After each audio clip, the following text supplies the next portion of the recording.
Hey guys, thanks for tuning in to another episode of The Bus. On this one, I am redoing my 12 volt system. So I'm doing something a little bit different. Everyone, and I mean usually everyone, does red arc. So I'm just going to be a little bit different. I'm going to try the KickAss one and I'll give it a 12-month review after I've had it in. So anyways, let's get into it.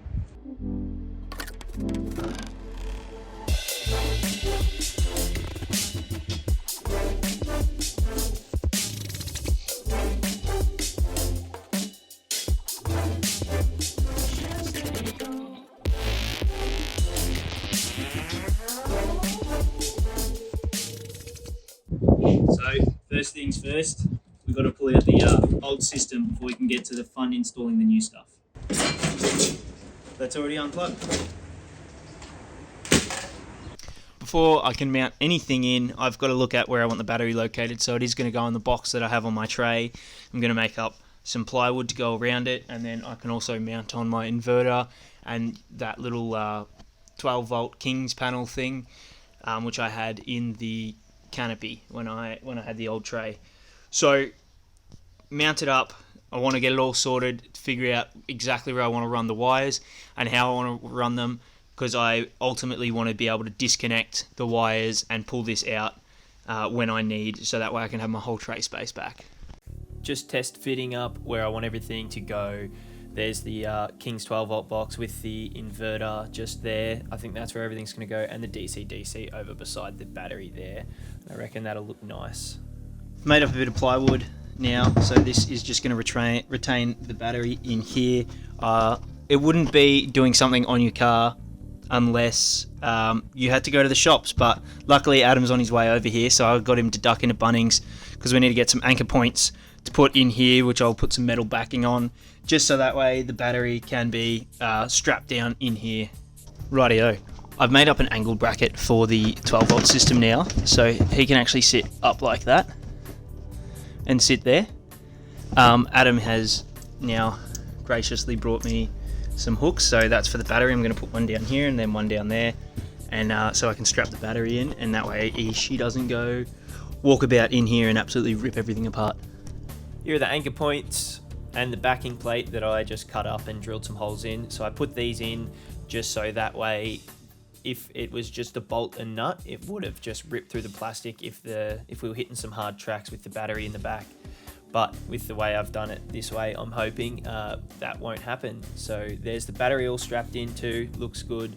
I've drilled the holes for the wires to run out the back. For the Anderson plug, I did go with these 3 individual holes instead of one big hole because I didn't have a grommet that fit, and these fit over the wires much more snugly, so it would give it a better seal in the end. Here's the DC-DC charger all mounted up, and the King's 12 volt box, which is actually mounted on some plywood and just cut on an angle with a circular saw. The blue and red wire are for the 12 volt box, that black Anderson is for the solar, and then that other grey one is to charge the battery from the alternator.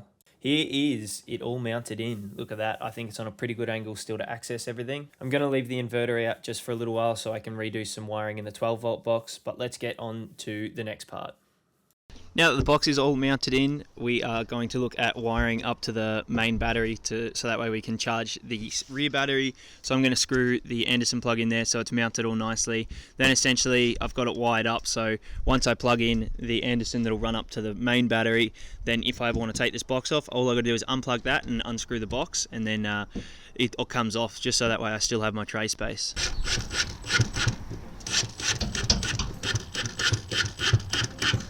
To running the wires up to the main battery, so just going to thread those down, run it along the top of the chassis, plug it into that plug that I just screwed in, then just drop all the wires down the back of the tray. The wires are all pulled through now.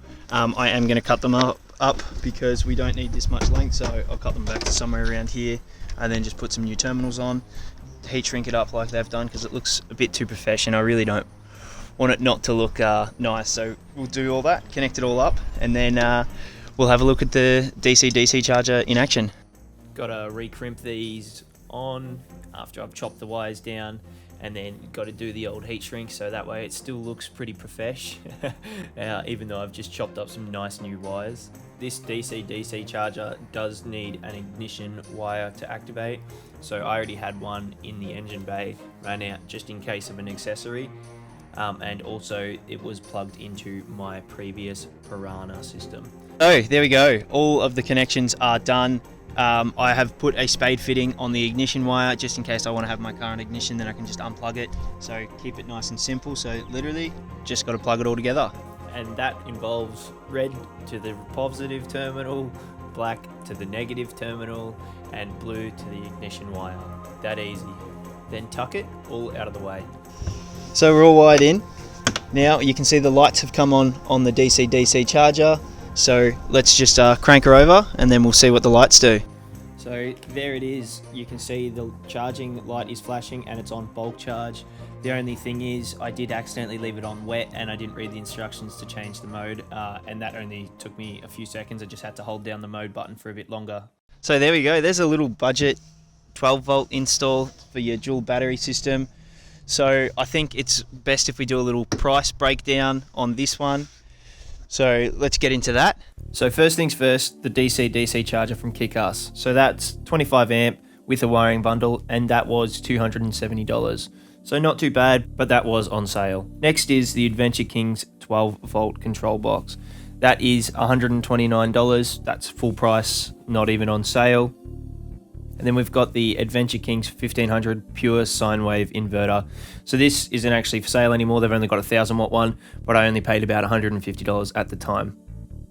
And then we've also got the giant 140 amp hour gel deep cycle battery. So this is probably, you could go a bit cheaper on the battery side if you wanted to do a setup similar to this. And then finally, the Rhino cargo box. $279, but you can pick that up on Facebook Marketplace for about $100. I got mine given to me by Adam. So total cost, $1,038. This isn't how much I spent though.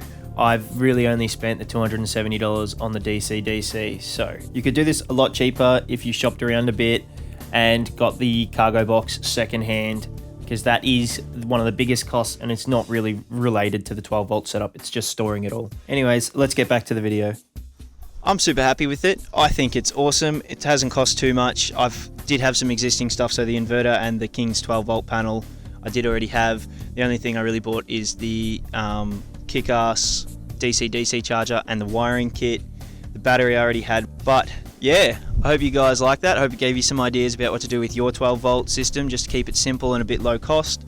Anyways, thanks for watching. Don't forget to like, comment and subscribe, and I will catch you guys on the next one. Have a good one.